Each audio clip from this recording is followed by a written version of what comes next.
So, today we're actually going to talk about another quiz, a quizzy quiz, and this time is hopefully going to be a little bit of a more difficult one, because the last quizzes that we went through, even though they were difficult, they were pretty shit easy, and this pissed me off like pretty much. Therefore, we're going to talk about just the, as they say, our most difficult knowledge quiz, I'm just prepared, first of all, and I'm also looking forward to that, so I'll see you after the intro.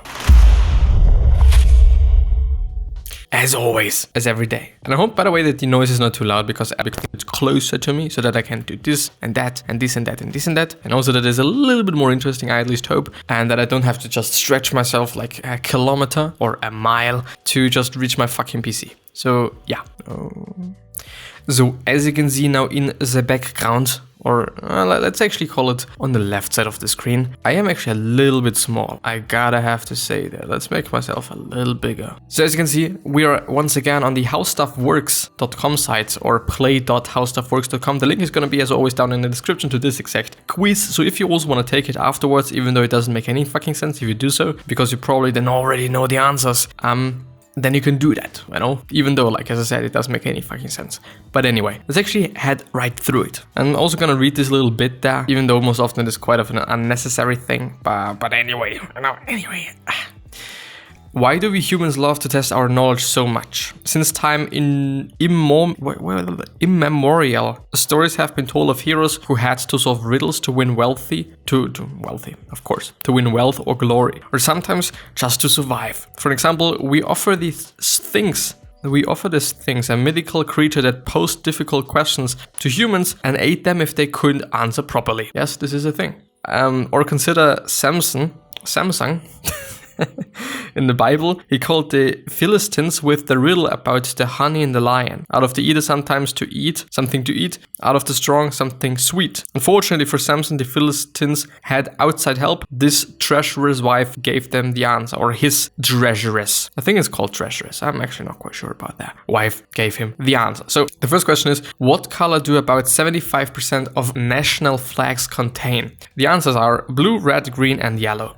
The thing is, I just had to immediately think about red, because we're having it in the American flag, we're having it in the Japanese flag, we're having it in the Austrian flag as well, we're having it in the German flag, we're having it in the Italian flag, we're having it in the... I kind of have to go for red, I guess. Yes, and it is right, motherfucker. Correct answer. Red is associated with communist nations of past and present, notably the USSR, even though in German it's actually different. Well, anyway. And China, however, this is a fairly recent development. Red has long been a favorite color in flags for countries of all political persuasions. Yes. For example, Mexico, I think as well, isn't it? France, Finland, Norway, Iceland, as far as I can tell. Where's my cap? Where's my fucking cap? Well, anyway, then what's that as well? Switzerland, of course, Hungary. I mean, it's indeed 75%. I do, by the way, wonder, because all these colors are having a different... different, I'm not quite sure, but they're all having a meaning, and I do wonder what they just all mean with all the different countries, because of course I think the red in the Austrian flag might be something different than the red in the United States flag, or the flag of the United States, and also just the UK. The UK is also having a red flag, as well as England. I actually never ever know what's what and stuff, and it's complicated for me. Well, anyway.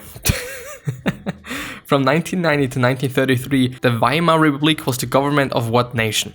I do just only know that Weimar is a part still in Germany, so I'm also going to go for Germany. And it is right. And I just actually only know that because of art history, because Weimar, the Republic of Weimar, is indeed a pretty arty republic, and or just still Weimar, I think. I don't really know if it is a city, I don't really know if it is a district or something, but it's pretty arty. Like, for example, there's the Bauhaus, which those people that are really into art and really also into graphic design might know about. And so yeah, the Weimar Republic was the government that preceded Adolf Hitler's. Oh, it was named for the city where its first constitutional convention was held, in Weimar. So it indeed is also a city. I didn't know that. Now I know it. Well. Anyway, what part of a sailboat does the tiller move? I don't know what the tiller... I could actually look it up, really quickly. But I would actually rather go for something that's pretty unexpected, or I wouldn't expect. So I wouldn't actually go for the rudder. And I kind of tend to just click on compass, since it is something like... Yeah, then the hull, I don't know what the hull is, and the sails. Let's go for the sails, even though, yeah, of course. It's actually been the rudder. The rudder is the strong underwater blade that makes the boat yaw. That makes the boat yaw in the water or turn left or right without leaning. Fun fact, swimming dogs like Labradors use their tails as a rudder. So it's actually a pretty cool thing, you know, and it's a little bit of an unfortunate thing as well that we are not having something like this. Because, I mean, you just have to swim then, and you just have to just provide power to your tail then, and your tail is just swinging around doing something, and everything's fine, and everything is good, and everything is amazing. Actually pretty cool, but it's the first wrong one, which is not a good thing. What is the wearing away of rock by wind, water, or gravity called? Fucking hell, I don't fucking know that. Declension, grading, silting, or erosion? I think I go for erosion, and it is right. I actually don't know why. It kind of reminded me on Earth, and therefore I thought like, well, let's take it. Let's take this one. The correct answer. If you're outdoors, you've probably explored caves made by wind erosions. This is one of the more common terms for geology. I see, but even though I believe, I'm not quite sure, I believe that I think the water erosion is more or less the most common one, I guess. Even though, like, I mean, wind is, it's a little bit of a strange thing, isn't it? Like that wind is such a strong thing that it is even like destroying rocks and whatnot. Of course, you know, this is probably going to take like hundreds and thousands of millions of fucking years. Of course, I know, for sure, it's totally the case. But still an amazing thing. The next thing is something that I should actually know, because art history, once again. Caravaggio shared a first name with what other famous artist? The first one, like, he's so amazing. Hieronymus Bosch. Really, I by the way don't know if it is Bosch or something else, but I would go for Bosch. Then Michelangelo, then Peter, actually indeed it's Peter Bruegel the Elder, or Bruegel, whatever, and Jackson Pollock. I do actually wanna, can I do this? No, I can't. Hieronymus Bosch. He's having just so amazingly great paintings, and you can also find them on Wikipedia, like just so fucking detailed. Like the file itself is having like 200 megabytes, which is an insane fucking number for just one singular fucking image. Like it is so fucking detailed, and I hope it is not this one, even though I think it is just this one. But yeah, you know, if you zoom in a little bit, there you can see. Like there's just a lot of stuff going on, like it is really a strange thing. I believe that it is surrealism. I don't know actually indeed, but there's just a lot of stuff going on, a lot of nudity and a lot of just crazy things and crazy animals, and you know, we all wonder, at least I wonder indeed, what drugs this person was on while doing this. Well, yeah. But also Peter Bruegel with the tower, the small tower and the big tower that Michelangelo also just painted and did quite a lot of things. But Caravaggio, I don't know what his first name was, but I also know that Caravaggio did a lot of amazing things. Vienna is the capital of what country? Is this like a fucking joke?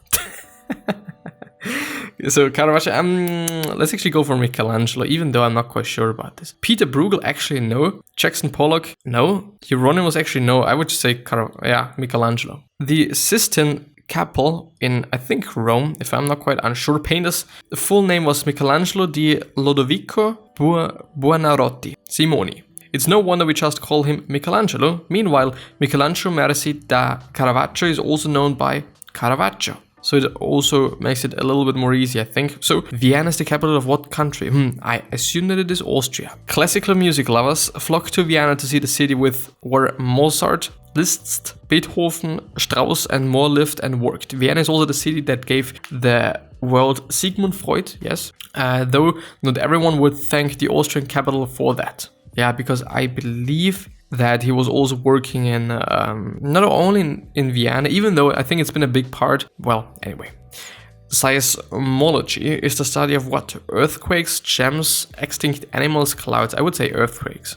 And I'm right, motherfuckers. You probably knew this if you live in a coastal region where earthquakes are common. However, inland regions aren't immune from seismic activity, at least not entirely. Yes, it is the case.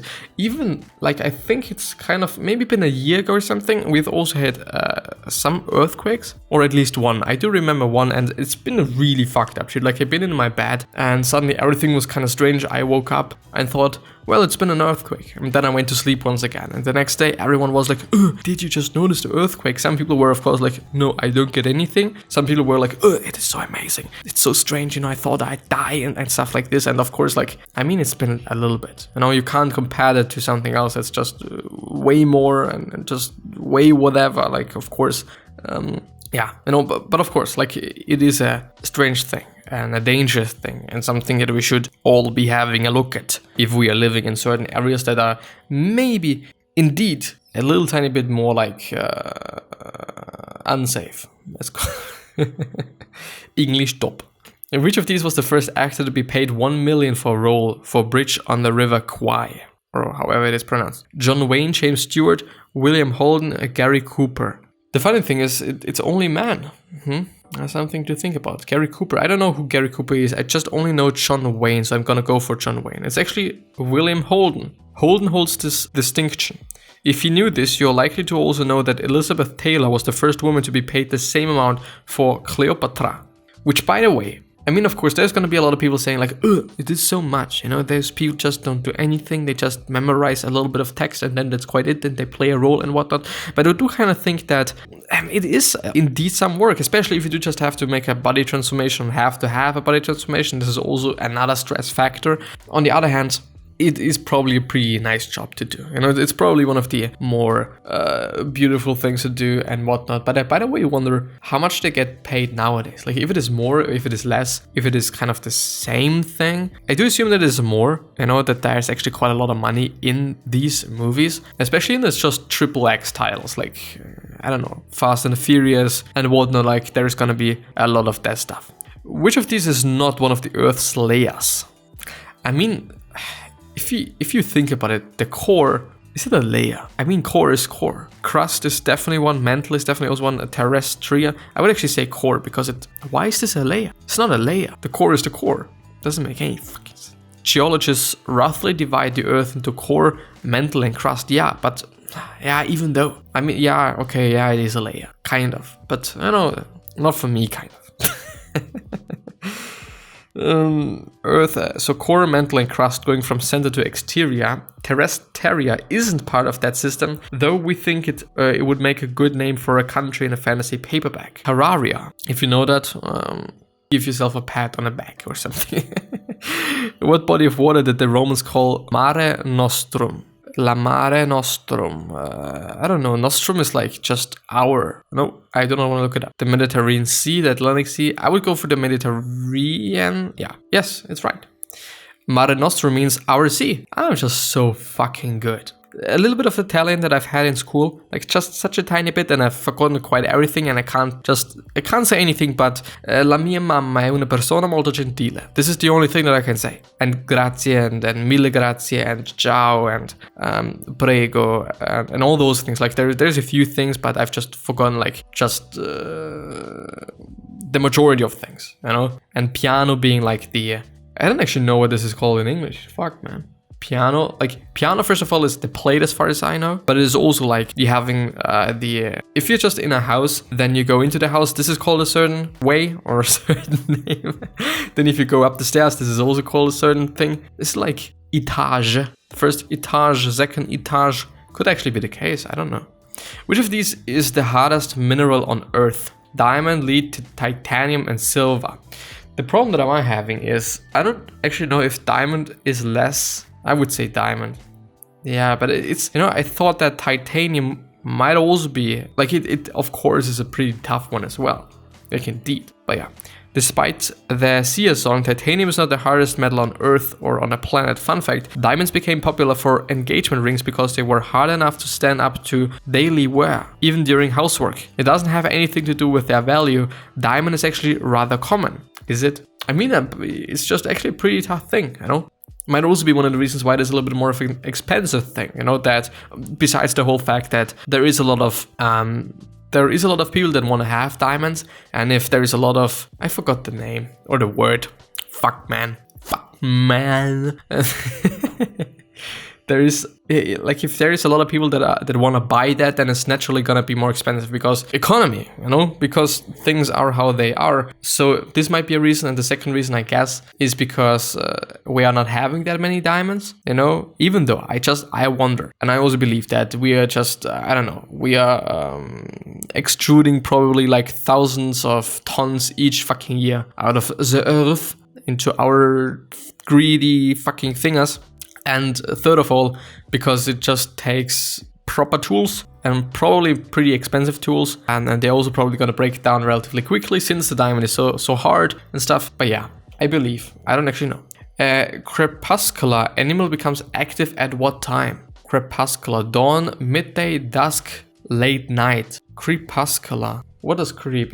The thing with words always is to just see if there is another word in any language, whether it is French, whether it is Italian, German, or English as well, Latin, if I haven't said that. Well, this is probably Latin, so if there's something that reminds you of something. But crap and uscular, crap. What is crap? Crap is shit, of course, but is there something else? Crap is like food as well. Yeah. Dawn, dusk, late night, midday. I would actually not say late night. Dawn, I wouldn't also necessarily say. I don't know what dusk is. I would go for dusk while I'm actually looking up what it is. He arrived just before dusk. Twilight, nightfall, sunset, sundown. It is actually dusk. Fucking motherfuckers. That motherfuckers. This is what I have to say. This is a complicated word for a simple thing. While many animals are classified as diurnal. It just does not have anything to do with my piss. Or nocturnal.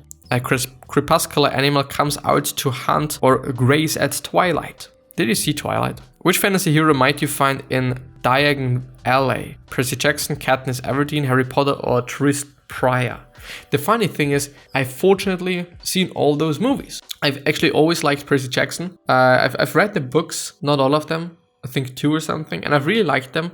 And I've also thought that the movies are also pretty great. I in general like just a lot of fantasy movies because it is always such a beautiful thing. Also with The Hobbit, like it is such a beautiful thing when they are able to create worlds that you can actually believe in, that are not like something, and well done, like from a design perspective. If there's a lot of details, if the art direction is good and whatnot, then I just loved it so much. As I've said with The Hobbit, like it is an insane thing. A hero might you find in Diagon Alley? The problem is, Percy Jackson, I've watched it in German. The Hunger Games, I think both in English and in German. Harry Potter, actually not that much, but I know it. I've only just seen, I think, 1 or 2 movies or something.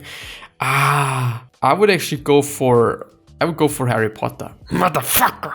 Woo! Diagon Alley is a shopping district in the Harry Potter novels. It is where Hogwarts students buy their books and supplies. I do want to, you could say, okay, why aren't they just creating it with spells and shit? Like, you don't have to buy fucking shit. But, there has to be some sort of a storyline there, I guess.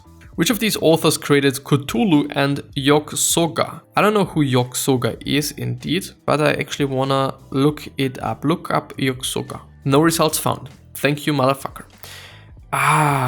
Cthulhu. I don't actually know who Cthulhu. Ursula Le Guin, Afra Ben, Lovecraft, Huckabee Cave. I would Afra Ben. Actually, H.P. Lovecraft or Lovecraft created a grand terrifying mythos involving gods called the Old Ones, which included Cthulhu or Cthulhu, however you pronounce it. I don't fucking know. And Yog-Sothoth. Horror writer set stories in his fantasy world to this day. Yes, indeed. I just only know it because of South Park, actually. Because they've also covered that, besides actually everything else. Ken Thompson and Dennis Ritchie co-created which operating system? Ken Thompson. Debian, Unix, Ubuntu or Windows. I'm gonna go for Ubuntu. Fuck. Unix came out of Bell Labs in the 1970s. Fun fact, the Mac operating system is actually Unix based. Yes, whereas, isn't it the same as Linux? Or is Linux also based on Unix? I think it's that way. I actually don't know. Can I look that up, please? I can. An operating system analogous to DOS and Windows supporting multiple current users. So it indeed is actually for everything. An operating system analogous to DOS. Since I actually gotta have to really take a shit right now, I hope you've enjoyed this episode. I could actually kind of stop it, while I'm just taking my enormous shit. But, I've just you know, maybe I'm actually gonna go through it just on another episode as well, because it's actually pretty nice. Because it's actually something that I think is interesting. You know, it's not just some bullshit that nobody fucking cares about. But yeah, anyway, I wish you the best health, happiness, and also success, and also hope that you're gonna remind yourself when you're gonna be remembered. Basically means your legacy basically means just being a nice person and being remembered as a nice person. I wish you the best. Thank you very much from the bottom of my heart, and I'm very, very sorry for ending this so quick actually, but I really gotta have to take a shit. I'm exploding right now. But yeah, anyway, I wish you the best. Thank you so much for your time and attention, everything else that you're giving to me. Maybe consider subscribing if you want to see more of whatever I'm doing. There is gonna be more, a lot more, really a lot more. But yeah, I'm gonna see you. Bye bye. Thank you, like really thank you. And one nut.